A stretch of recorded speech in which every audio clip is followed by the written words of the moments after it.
When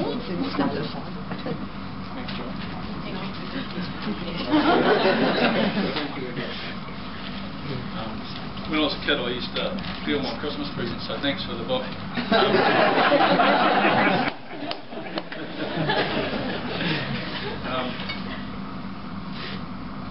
Which takes me back to my family, and there's, I've engaged with you just the same as I engaged with my family, and I've brought the full force of my being to lots of situations that you've been involved in and with, and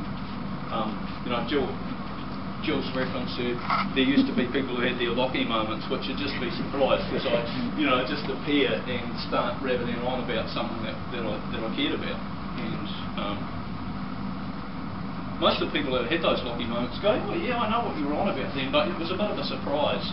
And I've done just absolutely the best that I can all my time here, and I feel a couple of things. One of them is the library for me is like a big granite ball, and one of the things about granite balls, if you stay in the way of them, they run yourself over, and I don't want to be left on the library. I want to leave. So I have, if you look at that granite ball, then you'll see my little handprints all over it. And I said to Elliot that if that, where I'd been was traced with light, it'd be an orb of light, like this little firefly. So, which is strange because I want to be both recognised and not recognised. I want to be in the background, but I do want my cue up every now and again. And I've simply become overwhelmed. And when I left, when I decided to leave, then I felt some weight. And it's not time for me to attempt to carry that ball. It's time for me to go somewhere else. And I've started to give myself messages. One of them is, I can talk myself into the right organisation, and then I've got to stop so I don't talk myself back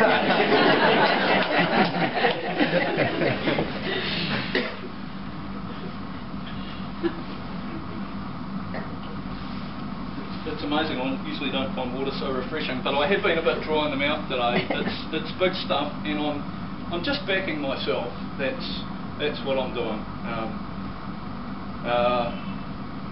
I've been in a lot of physical pain over the last year. I water skied and I got ejected a couple of times. I wasn't smart enough to learn the first time at about 70 miles an hour, and if you go head first into the water at 70 miles an hour, you get compressed.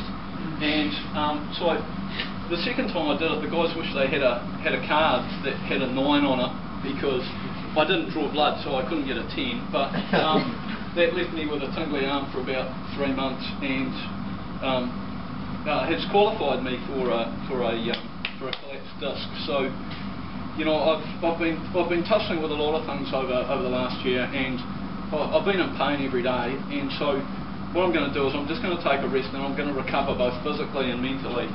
It's going to take a while for me to extract myself from this organisation because I've bound with it. And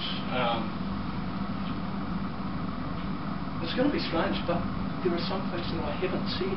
So there is actually, in my own language, I'm not an extremist. I'm not shy about you seeing, all of my spirit, and I want to, get up and be excited about coming to work and what I've got to achieve. And so, my plan's to go off and be enterprise architect at some organisation that's clever enough to accept me for a while, and then you can contract me or you can hire me back, when you catch up. And it's good because, lots of things, including remuneration, will have changed by that stage. I see myself as a navigator, and I read a book. I occasionally do that. I like non-technical books once a year, and Whakamana was it, and it was talking about is the reflection of navigating by the way the waves are shaped. So the reflection of islands and what happens if two islands are separate versus an island being upwind or downwind, and I really like it because whilst I can't describe, and I know I've attempted to describe it and some of you are hearing, well, I can't describe what those things are, I just feel that I'm doing the right thing. And so, for that sense, I'm really comfortable with what I'm doing. And there's also, over the last month, been an array of emotions that have surprised me, really. I just didn't understand how much could happen in a month. And so, that's a message to you, you know, as restructurings or whatever you want to call them come through, is that there's a personal response, and that's going to be in balance to how much you bind with what you do and how much you engage. And I didn't understand that until about a couple of days ago, really, when I started to think about it. So I won't disappear because my job's not done yet, and one of my signals is when my job's done I'll be gone. So I've achieved all I can here for the moment, and I'm proud of some of the things that have happened at the library, at the same time as wishing for oh so much more. So, you know, I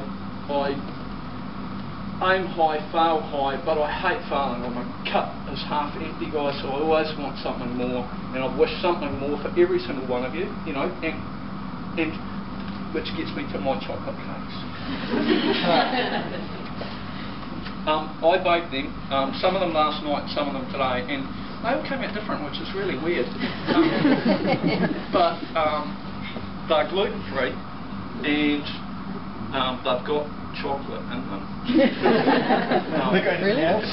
Not much. Yeah, they've got eggs and coffee and rum. So they are a token. Now, I've walked around the library and I've spoken to, thanks for your time by the way, I've walked around the library and I've spoken to a lot of you, not all of you that I wanted to speak to, but a lot of you to express some of those tokens. So this is just a physical token of the things that I've been talking about, which is how much I've enjoyed engaging with you, how much I've hoped that you understand that what I've done has been for the library, and one day I'm going to be able to explain myself. I'm on the way, but I'm only about halfway there. Thank you very much for the variety of interactions that you've provided, and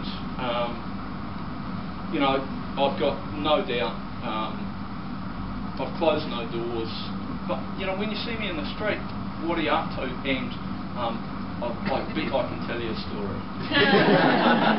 Thank you.